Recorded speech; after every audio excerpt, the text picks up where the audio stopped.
Good morning. Good to have a few minutes together. And just wanted to say thank you. I'm looking for my scribbles I've got here. Wanted to just say a quick thank you for your faithfulness. What a great weekend we had. I don't like to have us work and work and work and prepare for a special day and then just forget it. Boy, it's been good. I was thinking I'd like to write a note. Our 40th anniversary was, well, whenever it was, 6 months ago. And I'd love to write a personal note to each person who had a part in making that such a special day. Obviously, for me, for my wife, but for our whole church. We had a month long,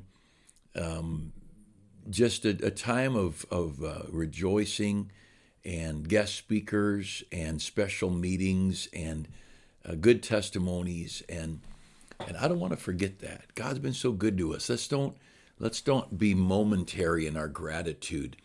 And I know this morning I was thinking I would like to be able to write a personal note to everybody in our church, thanking them for their kindness to us, thanking them for their service to the church, and thanking them for just their steadfastness. When we give out Medal of Honors in the military for people who press on when it's risky or difficult or dangerous or whatever, and when people go above and beyond the call of duty, and I am so thankful. I feel like I'm surrounded with people. I'd love to hand out Medal of Honor, but I know God does that. There's a day coming, and He's gonna reward the faithful who have kept on for Him and kept doing their job.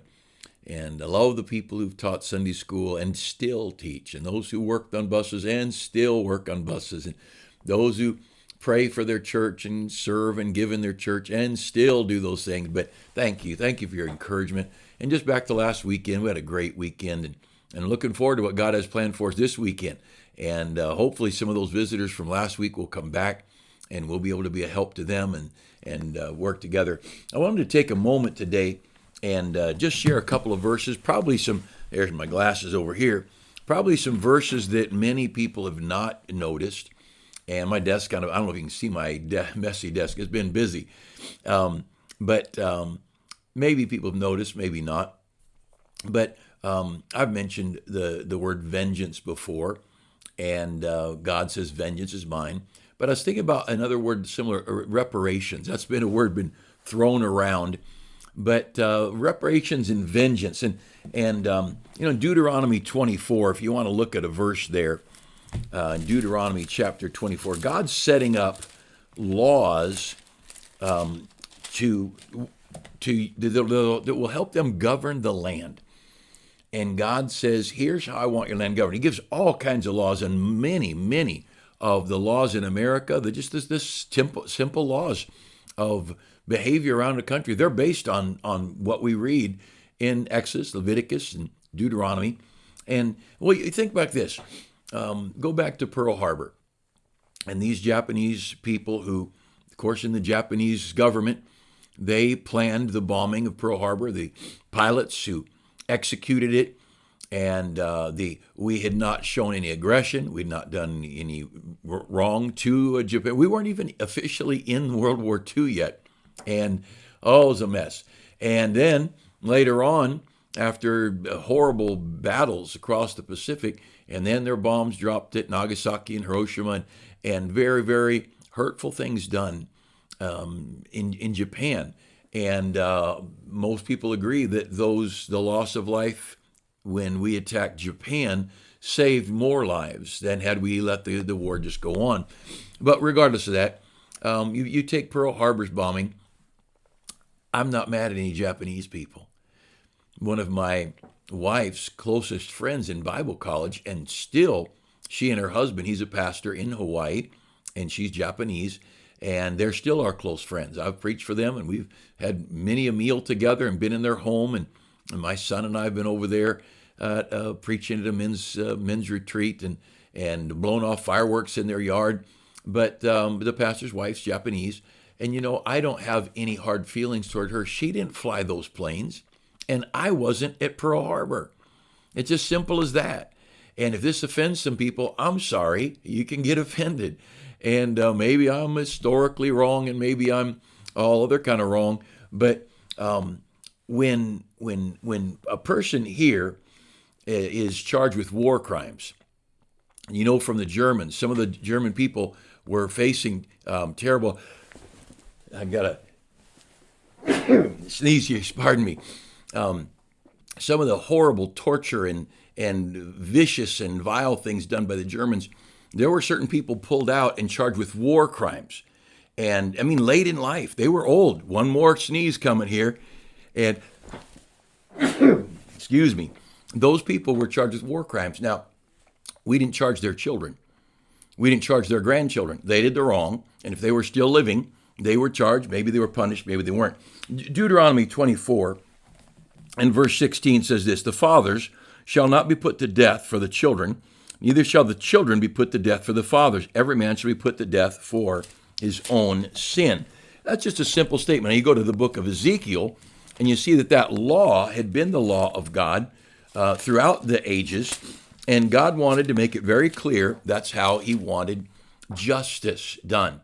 You don't hurt one over here because one over here hurt you. And we're in this world of trying to punish people that often had nothing to do with the wrong. Somebody goes into a workplace and shoots up the office and shoots employees because a boss did them wrong. Well, I don't think you ought to go shoot the boss, but you sure ought not shoot those employees. They didn't do it. They're just there. Why would we hurt the employees because someone in management up the chain of command hurt your feelings or whatever? And I'm not saying it should be done at all. I think we live in a pretty amazing country with all of its corruption. And although we all know there is more than equal justice, they can talk about that. There may have been one time in America, certainly not now, because politicians and big shots that are rich get away with a lot of things that you and I would never get away with. But still, the idea is there, and it's a good idea, and it's a good policy, and we ought to follow that. And so in Ezekiel chapter 18 and verse 20, the soul that sinneth, it shall die. The son shall not bear the iniquity of the father, neither shall the father bear the iniquity of the son. The righteousness of the righteous shall be upon him, and the wickedness of the wicked shall be upon him. And so God makes it very clear.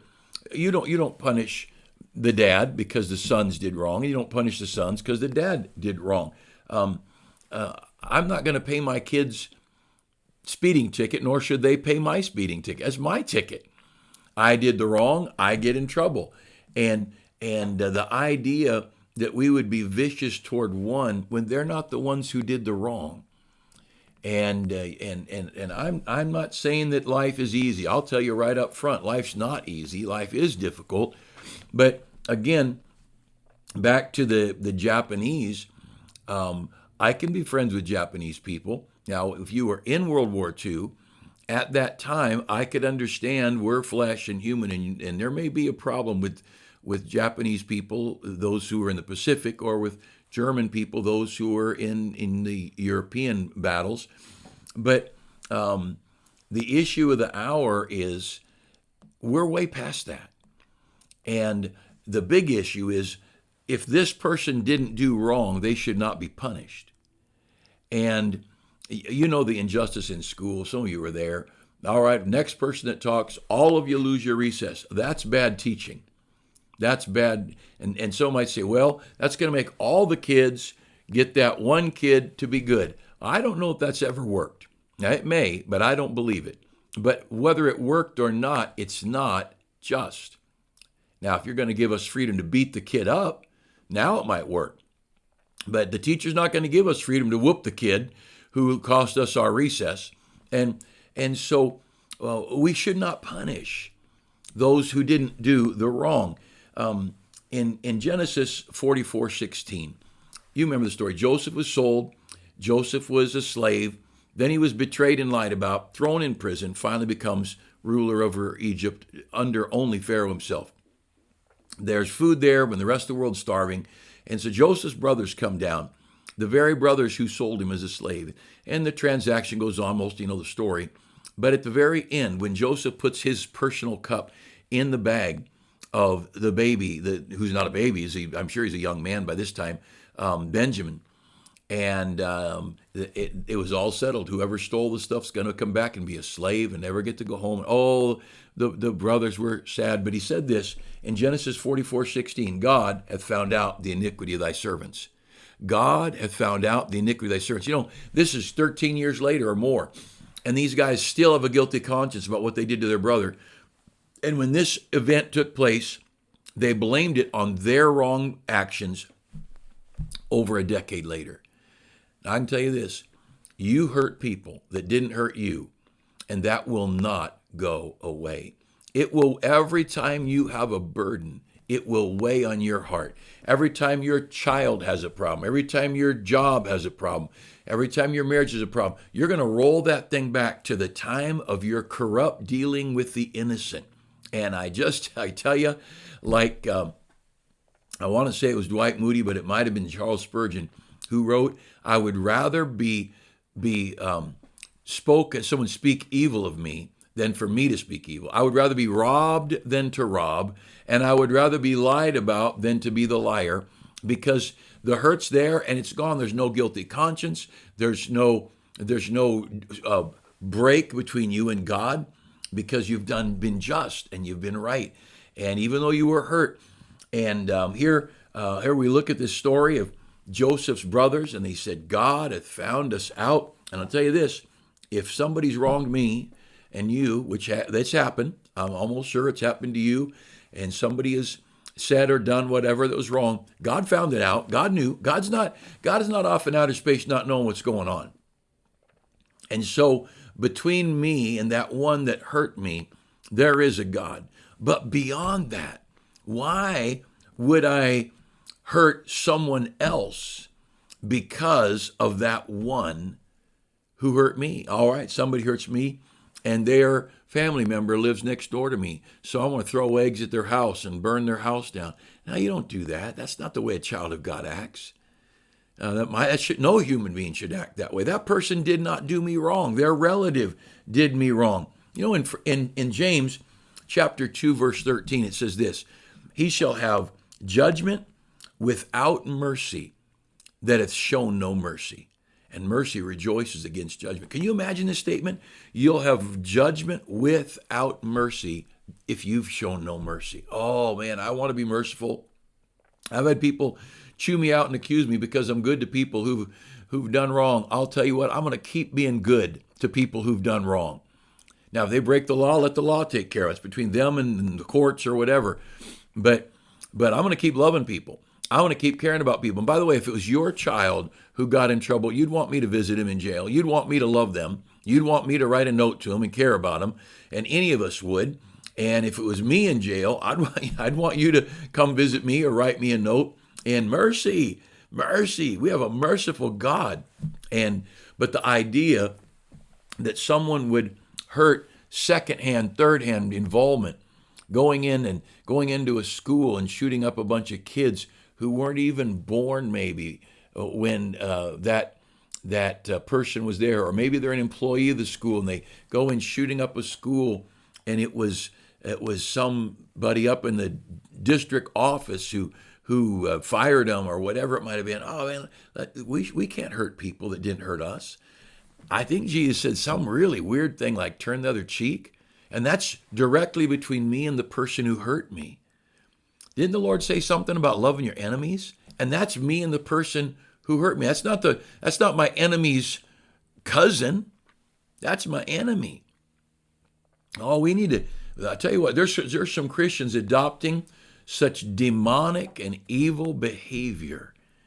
And oh, by God's grace, may we have a heart of love and a heart of concern. And like Joseph, remember how Joseph treated his brothers? And these are the guys who sold him. He said, at one point, am I in the place of God? He said, I'll nourish you and your children. You meant evil when you sold me, but God meant it for good. Do we believe that word, God meant it? God had a plan in the evil that we had to face? I'll tell you, that's serious Christianity, but it's Bible. You have a great God, and I have a great God.